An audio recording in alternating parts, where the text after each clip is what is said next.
Hi, I'm Jordan, and this is Books with Brushu. I like to drink coffee and read books. Thank you for tuning into another video, or if you're new, welcome. I have got a pretty exciting video for you today. It is all of the books that I read in November, and a bit of a change in scenery as I've started to decorate for Christmas and I've got my tree up. Let's go ahead and get into the stats for all of the books that I read in the month of November. In November, I read 9 books total, 3 physical, 1 Kindle, and 5 audiobooks. So definitely utilize the audiobooks for the month of November. And if you've seen some of my past videos, you'll know why, because I wasn't feeling so great and I couldn't physically read for a couple of weeks. So I was mostly just listening to audiobooks. I had a pretty decent average rating, a 3.89 for all of the 9 books that I read. I read not as many pages this month, 2,527. Still not terrible, but there have been some months where I've read about 2,000 more pages, so. Then I reached 128% of my yearly reading goal. I met my yearly reading goal at the end of September, so at this point, we're just adding on. 4 genres that I read. I read 2 mystery thrillers, 1 literary fiction, 3 romantasy, 1 romance, 1 YA fantasy, and 1 cozy fantasy. So a lot of fantasy this month. It is quite overcast and rainy today, so it's a little bit darker in here, and I also don't have the overhead lights on. So I just have my 1 light on over here and then the Christmas tree. Kind of gives it a little bit of a cozy, wintry ambiance. Now, let's start off with the books that I picked for my November Spinner Wheel TBR that I did not get to. Unfortunately, it was quite a few, as they were all physical books and I was sticking to mostly audiobooks. We picked Homeport by Nora Roberts. That was for a shelf pick, and I did not get to this one. Also, if you notice that my nails look very terrible, I will be doing them tomorrow. I know they look bad. It just is what it is. I haven't had time to do them this week or even take the old polish off, so they're just gonna be like this until tomorrow. Then we got Sense and Sensibility, and we spun this slice on the spinner wheel. I did not get to this one. Then Angels and Demons by Dan Brown for a mug pick. I did not get to this one, so this slip of paper will be going back into the mug. And then we got, I believe it was a series spin, landed on Yours Truly by Abby Jimenez. Didn't get to this one either. And lastly, we landed on The Rose Bargain. I was really excited to get to this, and I did not get to it. Didn't get to it, just didn't have time, ran out of time, unfortunately. So that's a huge bummer. Okay, so let's get into the books that I did actually read. If you watched my second fall reading vlog that I posted in November, I had 3 books that I read during that vlog. So I'm not going to go too in depth into them. If you would like more of my thoughts on those books, go ahead and check out that video. I will link it down below in the description. The first book was an audiobook, and that was The Cinnamon Bun Bookstore by Lori Gilmore. And I really enjoyed this book. I liked the characters. I liked it a little bit more than the Pumpkin Spice Cafe. I felt like the characters had a little bit more time to develop their relationship and it wasn't so rushed at the end. I liked the story. I liked that it was centered in a bookstore. Obviously, being a big reader, I like bookstores and books, so I enjoyed that aspect of it. I thought their romance was cute, and I ended up giving that book 4.25 stars. So I really enjoyed it. Then the next book I finished, I read most of this physically, and then once I got sick, I actually had to switch to audio so that I could finish it. I read 300 pages via audio, and this is The Primal of Blood and Bone by Jennifer L. Armentrout. And this is the 6th book in the From Blood and Ash series, and it just came out in September, the very end of September. So I'm glad that I finally got to it. It is a pretty chunky book. It's almost 800 pages in this edition of the hardcover. If you've watched the last couple months worth of my videos, you know that I have been working my way through the Blood and Ash series and the Flesh and Fire series, and how much I love them and how much I love the characters in the world. and Jennifer L. Armentrout's writing and all of the things. This has been my least favorite book of the entire series. I found Cass to be absolutely insufferable in this book. And he has never bothered me before in any of the previous books, ever. Ever. And I felt like his personality and like his not so great traits were just really heightened in the book, which was on purpose. It was on purpose and it was all for a reason, so I understand that whole aspect of it. He was annoying me.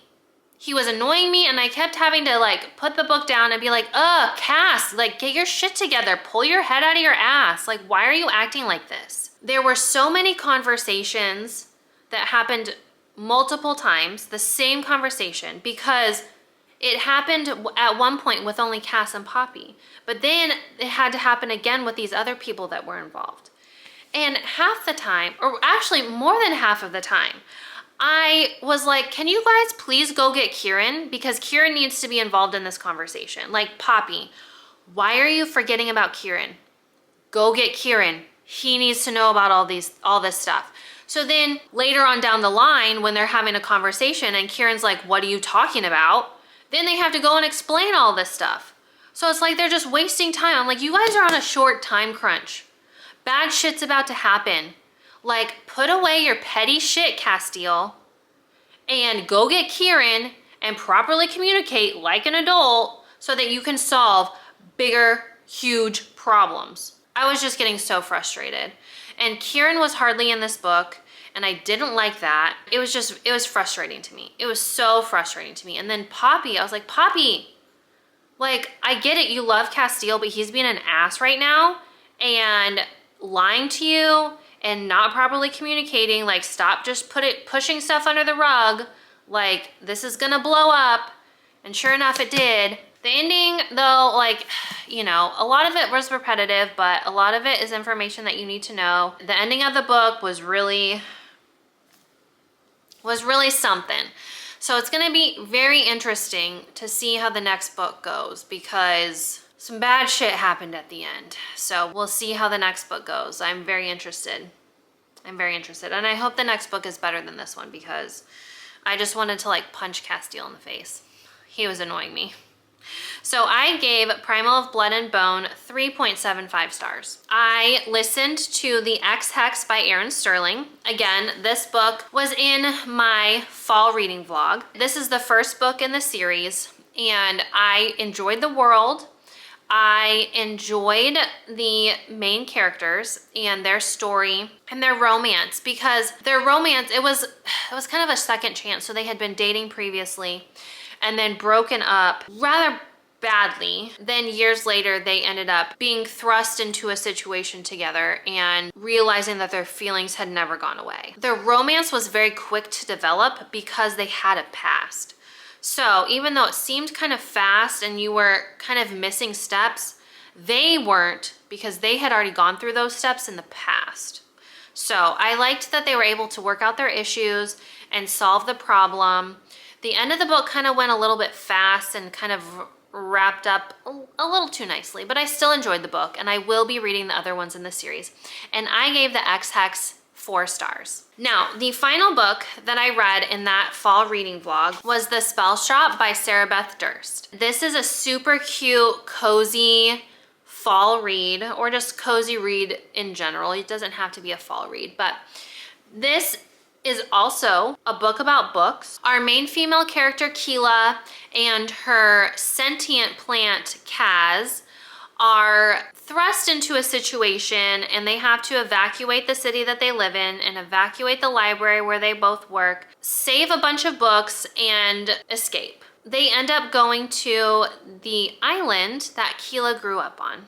And so the rest of the story is about Keela and Kaz trying to make a living for themselves to survive on this island, and also being part of the town. And it's very much found family, and I enjoyed the the cute romance. I wish that the romance had been developed just a little bit more, but I understand that the main point of the book was the found family realizing that she couldn't do everything on her own and all of that. But I wish the romance had been developed just a little bit more. But overall, I really, really enjoyed this book. Like, I found myself when I was stopping reading for the night to go to bed, like, oh my gosh, this book is so cute. I'm just loving it. I'm so glad that I'm reading this. Like, I never would have thought that I would have liked this book as much as I did, but I really, really enjoyed it. So, so good. I gave The Spell Shop 4.25 stars. Really enjoyed it. Super good book. Let's take a quick little break. Please like this video. Subscribe to my channel if you want to see more bookish videos. I've got a lot of content coming in December and January.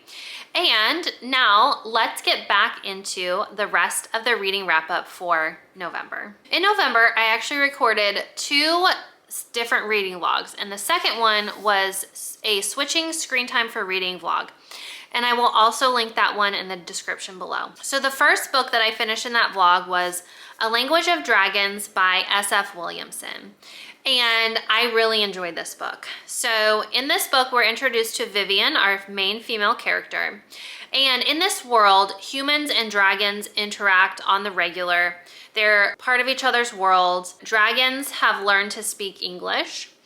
And Vivian wants to be a dragon translator, a linguist, and study dragon languages. Both of her parents also study dragon languages and are anthropologists and have traveled around Europe studying dragons and their different languages and kind of their culture. So they're linguists and kind of cultural anthropologists as well. Right at the beginning of this book, Vivian is thrust into a situation that she is not prepared for.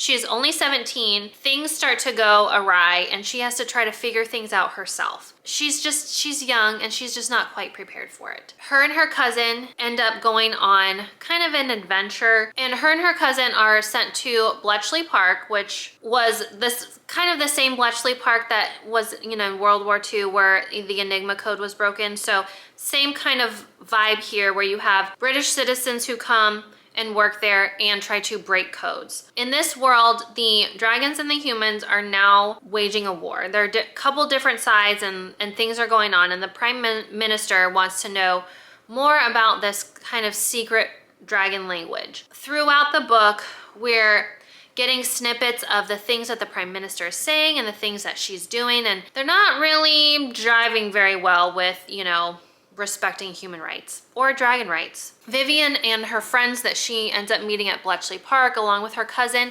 and some of the professors, kind of do some cool stuff. So I really enjoyed this book. I liked the ending of this book. I cried at the end because some sad things happened, but enjoyed this book way, way more than I thought I was going to. I really, really, really enjoyed it. I liked the world. I liked the characters, even though Vivian was a little frustrating at times, but you have to remember she's only 17. She doesn't know things. She's trying to learn things as she goes. So you gotta, cut her a little bit of slack, but I really enjoyed this book. I liked it way more than I thought I would, and it reads really fast. It's a duology. The second book comes out in January, so I'm really looking forward to reading that book. So I gave A Language of Dragons 4.5 stars. Definitely recommend this book. Okay, so that is it for all of my physical books that I read in November.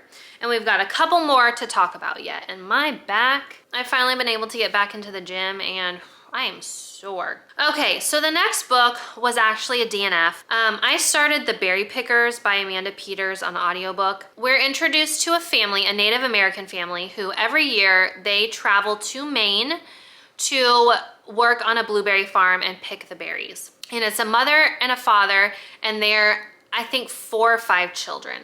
And their youngest child, Ruthie, she is, I would say, 5 or 6, something like that. And then we get a point of view from Ruthie, and then also a point of view from Joe, who's the youngest son, and he's a couple years older than Ruthie. And so we're kind of getting introduced to their world and how they travel to Maine and how they work in the summers to pick all these berries. Well, then all of a sudden, Ruthie goes missing. No one can find her. And the police don't care because they're Native Americans. And the one police officer who does actually show up at their house says, well, you should have been paying more attention to your kid. I forgot to mention, this is set in the early 1960s when Ruthie goes missing. We get points of view from Joe as now a grown adult, and he is battling an illness. We also get another point of view from Ruthie as an adult, as she is coming to realize that who she thought her family was as she was growing up isn't actually her family. Honestly, I just didn't care. I got halfway through this book and I just didn't care anymore. I was bored with it. I knew that eventually, like, she would realize that she was kidnapped and try to find her family and blah, blah, blah. And I just didn't care. I just didn't care. So I just stopped listening to it, which is fine because there are other books that I would much rather listen to. So why listen to a book that I'm not thoroughly enjoying? So I ended up DNFing the Berry Pickers halfway through, but I still counted it as read because I did get halfway through it. So, you know, I put time and effort in. It wasn't like I only read 10 pages, you know. I read well over 100. Then the next book, which I also read in the switching screen time for reading time vlog, is Eldritch by Carrie Lake. And y'all, I am so happy that I finally got to read this book. So happy. I have been waiting and waiting and waiting to have enough time to read this book. It's long. It is long. It is a big book. This is the second book in the Eating Woods series. This book picks up right where Anathema left off, like right where it left off. So I was having a little bit of trouble remembering all the events that had happened at the end of Anathema. We get a lot of Zavander and a lot of Maveth. We actually get Zavander's point of view in the past in this book, which is very enlightening, and you find out a lot about Zavander and his life and growing up and when he was a prisoner and through all the torture and all the stuff that was alluded to in the first book. We actually find out what happened during those times in the second book. How he met Kaz, how he met Revisio, all of that. We find out some stuff that's going on in the mortal realm and Mortasia. Okay, so obviously I'm wearing different clothes. I had to run out of the house and meet my friend at the gym, so I had lost all track of time. So let's continue talking about Eldritch. I loved this book. We get way more of Zavander. We get Kaz and Revisio's point of view, and everybody is kind of split up on their own little side quests, and eventually they come together at the end. We find out a lot. We find out a lot about Maveth and her heritage, who she is, actually who she is, what she's meant to do, what Zavander's meant to do, who exactly Zavander is, a bunch of stuff about his past. It's good. It's good. And the ending, shit goes down. Shit goes down. I cried reading the end of that book too. So back to back, 2 books had me crying. But it was good. I loved it. I loved it. I didn't love it quite as much as Anathema, but I still loved it. It was still so good, and I cannot wait for the next book. Like, if we can get that as early as possible, that would be great. So I gave Eldritch 4.5 stars. Then after Eldritch, I started listening to The Last Mrs. Parrish by Liv Constantine, and y'all, some fucked up shit happens in this book, and it's good. It's good. Oh man, I liked it. I really enjoyed it. It was more of like a psychological kind of thing that was going on. I mean, you kind of knew what was happening up through a certain point, and you've kind of figured stuff out, but it was still really good. It was still really good. I enjoyed the story. I enjoyed what was happening. The characters, you loved some of them and you hated some of them because you were supposed to hate some of them, and it was so good. It was so good. We're introduced to a couple main female characters. So we've got Amber and we've got Daphne. Daphne is the current Mrs. Parrish, and her husband is Jackson Parrish. Amber waltzes in, you know right off the bat that she's lying, that she waltzes in and pretends to be Daphne's friend and lies to her and blah, blah, blah. And the whole time she's really trying to get close to her husband, Jackson. She really wants to be with Jackson and all of his money because he is rich. He is richy, rich. But there's some stuff that you don't know that goes down, and it's good. And I don't want to give too much away because that's the whole point of a mystery thriller, right? You go into it blind and then shit gets turned on its head. And it's better that way. So I gave The Last Mrs. Parrish 4.25 stars. Pretty good. I went on to listen to a novella about Amber from The Last Mrs. Parrish, and this one is called The First Shot. And it's, I don't know, a couple hours, I think like 4-hour audiobook. And it's a prequel, and it's about Amber's life and how she got to the point of trying to con these people and be the next Mrs. Parrish. All of the stuff that she did. She was a young mother, she left her son, she was doing some bad stuff. And you find this all out in the first book. And she left her son and she skipped out on bail and she's on the run. This is just a prequel to all her conning. Grifter, she tricks people, goes after these people who have money. And it's like, if she put as much effort in to herself as she does into conning these people, she could do pretty well for herself. Anyway, I enjoyed the prequel. This girl, she has some problems.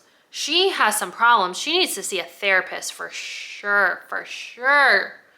But I gave The First Shot 3 stars. It was a novella, it was a prequel, it was still good. I enjoyed it. Just a little extra into the story. So those are all the books that I read for the month of November. 9 books, 2,500-ish pages. Pretty solid reading month, given the difficulties that I had. So overall, good time. If you're still here, go ahead and leave a dragon emoji down in the comments for A Language of Dragons, since I loved this book. Let me know if you've read any of these books and you like them, or if you're interested in any of them.